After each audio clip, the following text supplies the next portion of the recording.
అమ్మా మీనాక్షి, ఇలా అయితే ఎలా అమ్మా? ఏం చేస్తాం చెప్పు? తలుచుకుంటూ ఇలా బాధపడటం కంటే మనకి మనమే ధైర్యం చెప్పుకొని మనసు కుదుట పెట్టుకోవాలమ్మా. తప్పదమ్మా. నా వల్ల కావడం లేదు బాబాయ్. ఎటు చూసినా దాని జ్ఞాపకాలే గుర్తొస్తున్నాయి. జై కూడా మాటకి ముందు మాటకి వెనుక అను అలా కదమ్మా, అను ఇలా కదమ్మా అని, అనుకి అదిష్టమమ్మా, అనుకి ఇదిష్టమమ్మా అని దాని గురించి చెప్తుంటే బోరున ఏడవాలనుంది బాబాయ్. కానీ వాడు ఎక్కడ బెంగ పెట్టుకుంటాడో అన్న భయంతో నా బాధని దిగమింగుకుంటున్నాను బాబాయ్. ఎంత ప్రయత్నం చేసినా బాధను ఆపుకోలేకపోతున్నాను.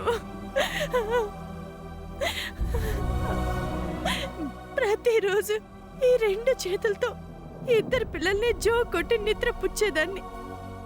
ఈరోజు వాడినొక్కడినే జో కొడుతుంటే ఈ 2వ చేత్తో జో కొట్టడానికి పక్కన అను లేదని, తిరిగి రాదని తలుచుకుంటుంటేనే నా ప్రాణం విలవెల్లాడిపోతుంది. నాకు పిల్లలు పుట్టిన దగ్గర నుండి ఈ 2 చేతులతో 2 ఎత్తుకున్నాను. ఈ 2 చేతులతో 2 పాలు పట్టాను. 2 ఒకేసారి గోరు ముద్దలు కలిపి పెట్టాను. ఏది కొన్నా 2 కలిపే కొన్నాను. కానీ ఇప్పటి నుండి ఆ 2వ స్థానం ఖాళీగా ఉంది అంటేనే తట్టుకోలేకపోతున్నాను బాబాయ్. తప్పదు కదమ్మా, మన చేతుల్లో ఏముంది? అంతా విధిరాత. అది ఆడమన్నట్టల్లా మనం ఆడటమే, అంతకన్నా ఏం చేయగలం? ఏం విధి బాబాయ్? నా కూతురిక పూర్తిగా ఈ ప్రపంచాన్ని చూడలేదు. జీవితంలో అనుభవించిన సంతోషాల్ని ఇక అనుభవించలేదు. అప్పుడే దానికి 100 ఏళ్ళు నిండిపోయాయి బాబాయ్, 100 ఏళ్ళు నిండిపోయాయి. ఊరుకో అమ్మా. జైలేస్తే నువ్విలా బాధపడడం చూస్తే తట్టుకోలేడు. నా మాట వినమ్మా. ఊరుకో ఊరుకో తల్లి.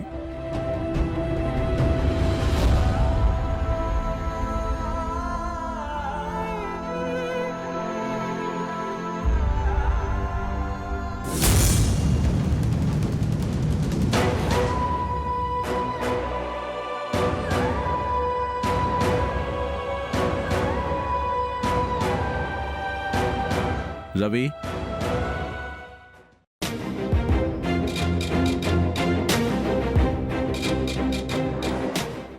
అమ్మా, అలాంటి వాళ్ళది నిజమైన ప్రేమ కాదు, అది వ్యామోహం.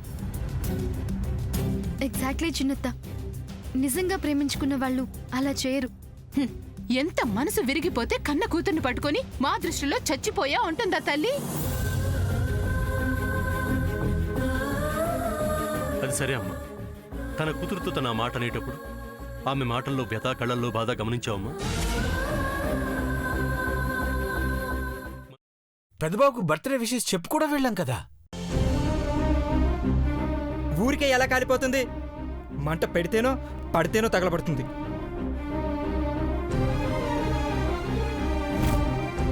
కరెక్ట్ చిన్నబాబు, నీకొచ్చినట్టే నాకు డౌట్ వచ్చింది. పార్వతే షర్టును తగలబెట్టిందనుకుంటా.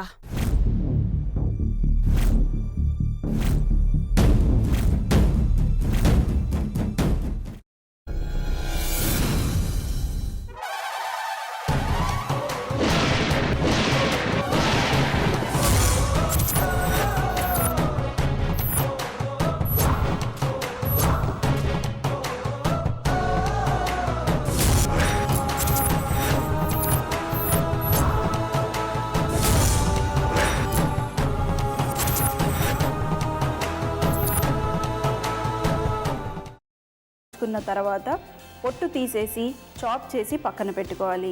ఒక ప్యాన్లో కొద్దిగా నూనె వేడి చేసి అందులో ఆవాలు, మినప్పప్పు, శనగపప్పు, కరివేపాకు, సన్నగా తరిగి పెట్టుకున్న ఉల్లిపాయలు వేసుకుని 1 నిమిషం పాటు వేయించుకోవాలి. ఆ తర్వాత కాల్చి కట్ చేసి పెట్టుకున్న వంకాయని కూడా అందులో వేసుకుని బాగా మిక్స్ చేసి బౌల్లోకి ట్రాన్స్ఫర్ చేసుకుని అందులో తగినంత చిక్కటి పెరుగు లేదా పల్చటి పెరుగు వేసుకుని మిక్స్ చేసి అన్నంతో కానివ్వండి, చపాతీతో కానివ్వండి సర్వ్ చేసినా చాలా బాగుంటుంది.